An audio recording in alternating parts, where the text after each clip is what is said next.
ನಾವು ದಿನಾ ತಿನ್ನುವ ತರಕಾರಿಗಳನ್ನೇ ಇನ್ನಷ್ಟು ಪೌಷ್ಟಿಕ, ಇನ್ನಷ್ಟು ರುಚಿಕರವಾಗಿ ಮಾಡೋಕ್ಕೆ ಸಾಧ್ಯನಾ?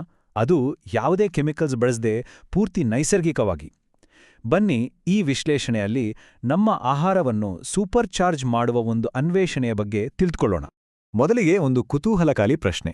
ಒಂದು ಮೆಣಸಿನ ಗಿಡದ ಎಲೆಗಳ ಮೇಲೆ ಏನೋ ಸ್ಪ್ರೇ ಮಾಡಿದ ತಕ್ಷಣ ಆ ಗಿಡದಲ್ಲಿ ಬೆಳೆಯೋ ಮೆಣಸಿನಕಾಯಿಯ ಖಾರ ಜಾಸ್ತಿಯಾಗುತ್ತೆ ಅಂದ್ರೆ ಹೇಗಿರುತ್ತೆ? ಇದು ಯಾವುದೋ ಕಾಲ್ಪನಿಕ ಕಥೆ ಅಲ್ಲ. ವಿಜ್ಞಾನಿಗಳು ಇದರ ಬಗ್ಗೆ ಗಂಭೀರವಾಗಿ ಸಂಶೋಧನೆ ಮಾಡ್ತಿದ್ದಾರೆ. ಹಾಗಾದ್ರೆ ಈ ಮ್ಯಾಜಿಕ್ ಹಿಂದಿರೋ ಸೈನ್ಸ್ ಏನು? ಅದನ್ನೇ ಬಯೋಸ್ಟಿಮ್ಯುಲೆಂಟ್ ಅಥವಾ ಜೈವಿಕ ಉತ್ತೇಜಕ ಅಂತ ಕರೆಯೋದು. ಸರಳವಾಗಿ ಹೇಳೋದಾದ್ರೆ ಇದು ಗಿಡಗಳಿಗೆ ಕೊಡುವ ಒಂದು ತರದ ನ್ಯಾಚುರಲ್ ಟಾನಿಕ್ ಇದ್ದ ಹಾಗೆ. ಇದು ರಾಸಾಯನಿಕ ಗೊಬ್ಬರವಲ್ಲ, ಬದಲಾಗಿ ಗಿಡದ ಒಳಗೆ ಇರುವ ಶಕ್ತಿಯನ್ನ ಜಾಗೃತಗೊಳಿಸಿ ಅದು ಚೆನ್ನಾಗಿ ಬೆಳೆಯೋಕೆ ಸಹಾಯ ಮಾಡುವ ಒಂದು ನೈಸರ್ಗಿಕ ವಸ್ತು. ಈ ಬಯೋಸ್ಟಿಮ್ಯುಲೆಂಟ್ಸ್ಗಳಲ್ಲಿ ನಾವಿಂದು ಗಮನ ಹರಿಸ್ತಿರೋದು ಹ್ಯೂಮಿಕ್ ಆಮ್ಲದ ಮೇಲೆ. ಇದು ಎಲ್ಲಿಂದ ಬರುತ್ತೆ ಅಂದ್ರೆ ಸಾವಿರಾರು ವರ್ಷಗಳಿಂದ ಮಣ್ಣಿನಲ್ಲಿ ಕೊಳೆತ ಸಸ್ಯ ಮತ್ತು ಪ್ರಾಣಿಗಳ ಅವಶೇಷಗಳಿಂದ ನೈಸರ್ಗಿಕವಾಗಿ ತಯಾರಾಗುತ್ತೆ. ಇದು ಮಣ್ಣಿನಲ್ಲೇ ಇರುವ ಒಂದು ನೈಸರ್ಗಿಕ ಶಕ್ತಿ ಅಂತೇನೆ ಹೇಳ್ಬೋದು. ಸರಿ, ಈ ಥಿಯರಿಯೆಲ್ಲ ಚೆನ್ನಾಗಿದೆ, ಆದ್ರೆ ಇದು ನಿಜವಾಗ್ಲೂ ಕೆಲಸ ಮಾಡುತ್ತಾ? ಅದನ್ನೇ ವಿಜ್ಞಾನಿಗಳು ನಮ್ಮ ದಿನನಿತ್ಯದ ತರಕಾರಿಗಳ ಮೇಲೆ ಪ್ರಯೋಗಗಳನ್ನ ಮಾಡಿ ಪರೀಕ್ಷಿಸಿದ್ದಾರೆ. ಸೂಪರ್ ತರಕಾರಿಗಳನ್ನು ಬೆಳೆಯೋ ಈ ಪ್ರಯತ್ನ ಹೇಗಿತ್ತು ಅಂತ ನೋಡೋಣ. ಇಲ್ಲಿ ನೋಡಿ, ಸಂಶೋಧನೆಗೆ 3 ಬೇರೆ ಬೇರೆ ತರದ ತರಕಾರಿಗಳನ್ನೇ ಆಯ್ಸ್ಕೊಂಡಿದ್ದಾರೆ. ಖಾರ ಮೆಣಸಿನಕಾಯಿ, ನಮ್ಮೆಲ್ಲರ ಫೇವ್ರೆಟ್ ಬೆಂಡೆಕಾಯಿ ಮತ್ತೆ ಆರೋಗ್ಯಕರ ಕೆಂಪು ಮೂಲಂಗಿ. ಈ 3 ಮೇಲೆ ಇದರ ಪರಿಣಾಮ ಹೇಗಿರುತ್ತೆ ಅಂತ ನೋಡಿದ್ರೆ ಇದರ ಶಕ್ತಿ ಎಷ್ಟು ಅಂತ ಗೊತ್ತಾಡುತ್ತೆ. ಯಾವುದೇ ರೈತನಿಗೆ ಮೊದಲು ಬೇಕಾಗಿರೋದೇನು? ಒಳ್ಳೆ ಇಳುವರಿ ಅಲ್ವಾ? ಹಾಗಾದ್ರೆ ಈ ಹ್ಯೂಮಿಕ್ ಆಮ್ಲದ ಸ್ಪ್ರೇ ಬಳಸೋದ್ರಿಂದ ರೈತರಿಗೆ ಹೆಚ್ಚು ಫಸಲು ಸಿಗುತ್ತಾ? ಸಂಶೋಧನೆ ಏನ್ ಹೇಳುತ್ತೆ ಅನ್ನೋದನ್ನ ನೋಡೋಣ ಬನ್ನಿ. ಈ ಟೇಬಲ್ ನೋಡಿ. ಮೌರ್ಯ ಮತ್ತು ಅವರ ತಂಡ ಮಾಡಿದ ಅಧ್ಯಯನ ಇದು. ಸಾಮಾನ್ಯವಾಗಿ ಬೆಳೆದ್ರೆ 1 ಹೆಕ್ಟೇರ್ನಲ್ಲಿ ಸುಮಾರು 115 ಕ್ವಿಂಟಲ್ ಬೆಂಡೆಕಾಯಿ ಸಿಗುತ್ತಿತ್ತು. ಅದೇ ಹ್ಯೂಮಿಕ್ ಆಸಿಡ್ ಸ್ಪ್ರೇ ಮಾಡಿದ ಮೇಲೆ ಇಳುವರಿ 162 ಕ್ವಿಂಟಲ್ಗೂ ಹೆಚ್ಚಾಗಿದೆ. ಇದು ನಿಜಕ್ಕೂ ದೊಡ್ಡ ವ್ಯತ್ಯಾಸ. 41%. ಯೋಚನೆ ಮಾಡಿ, ಇದು ಸಣ್ಣ ವಿಷಯ ಅಲ್ಲ. ಅಂದ್ರೆ ಯಾವುದೇ ಹೆಚ್ಚುವರಿ ಜಾಗ, ನೀರು ಅಥವಾ ರಾಸಾಯನಿಕ ಗೊಬ್ಬರ ಬಳಸದೆ ಕೇವಲ ಈ ಒಂದು ನೈಸರ್ಗಿಕ ಸ್ಪ್ರೇಯಿಂದ ಇಳುವರಿಯನ್ನು ಇಷ್ಟೊಂದು ಹೆಚ್ಚಿಸಬಹುದು. ಇನ್ನು ಕೆಂಪು ಮೂಲಂಗಿ ಕಥೆನೂ ಇದೇ ರೀತಿ ಇದೆ. ಸಾವು ಮತ್ತು ಅವರ ತಂಡದ ಸಂಶೋಧನೆಯ ಪ್ರಕಾರ ಸಾಮಾನ್ಯವಾಗಿ 1 ಹೆಕ್ಟೇರಿಗೆ ಸುಮಾರು 5 ಟನ್ ಮೂಲಂಗಿ ಸಿಕ್ಕರೆ ಹ್ಯೂಮಿಕ್ ಆಮ್ಲ ಬಳಸಿದಾಗ ಅದು 8.5 ಟನ್ಗೂ ಹೆಚ್ಚಾಗಿದೆ. ಅಂದ್ರೆ ಬಹುತೇಕ ಡಬಲ್. ಹೌದು, ನೀವು ಸರಿಯಾಗಿ ಕೇಳಿಸ್ಕೊಂಡ್ರಿ. ಇಳುವರಿ ಆಲ್ಮೋಸ್ಟ್ ಡಬಲ್ ಆಗಿದೆ.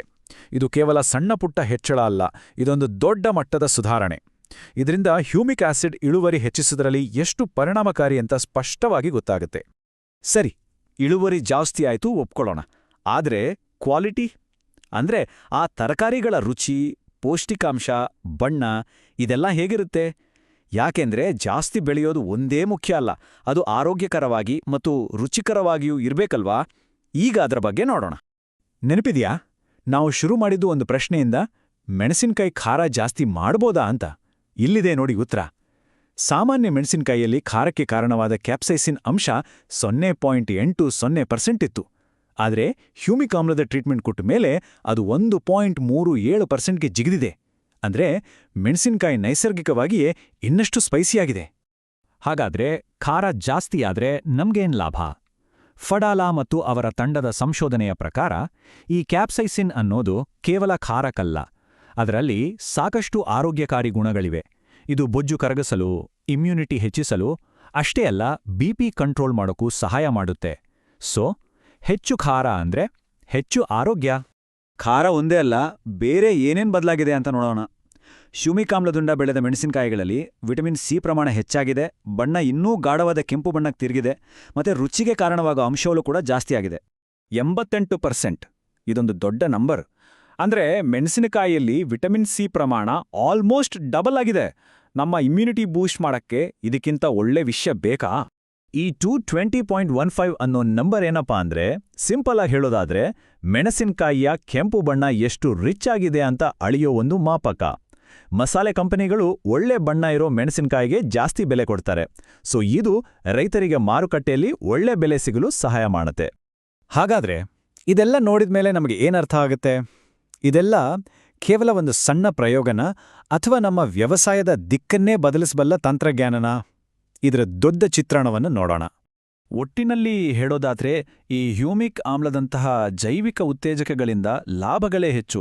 ಇಳುವರಿ ಹೆಚ್ಚಾಗುತ್ತೆ, ಆಹಾರದ ಪೌಷ್ಟಿಕಾಂಶ, ರುಚಿ, ಬಣ್ಣ ಎಲ್ಲವೂ ಉತ್ತಮಗೊಳ್ಳುತ್ತೆ. ಎಲ್ಲಕ್ಕಿಂತ ಮುಖ್ಯವಾಗಿ ಇದು ರೈತರಿಗೆ ಸಿಕ್ಕ ಒಂದು ನೈಸರ್ಗಿಕ ಪರಿಸರ ಸ್ನೇಹಿ ಅಸ್ತ್ರ.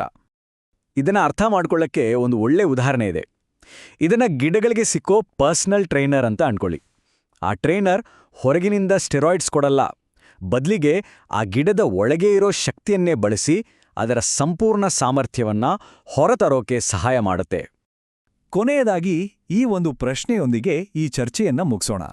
ನಮ್ಮ ಕೃಷಿಯ ಭವಿಷ್ಯವನ್ನ ಬೆಳಗಿಸೋಕೆ ಬೇಕಾದ ದೊಡ್ಡ ದೊಡ್ಡ ರಹಸ್ಯಗಳು ನಾವು ಅಂದುಕೊಂಡ ಹಾಗೆ ದೊಡ್ಡ ಲ್ಯಾಬ್ಗಳಲ್ಲಿಲ್ಲ, ಬದಲಾಗಿ ನಮ್ಮ ಕಾಲ ಕೆಳಗಿರೋ ಮಣ್ಣಿನಲ್ಲೇ ಅಡಗಿದ್ಯಾ? ಯೋಚಿಸಬೇಕಾದ ವಿಷಯ ಅಲ್ವಾ?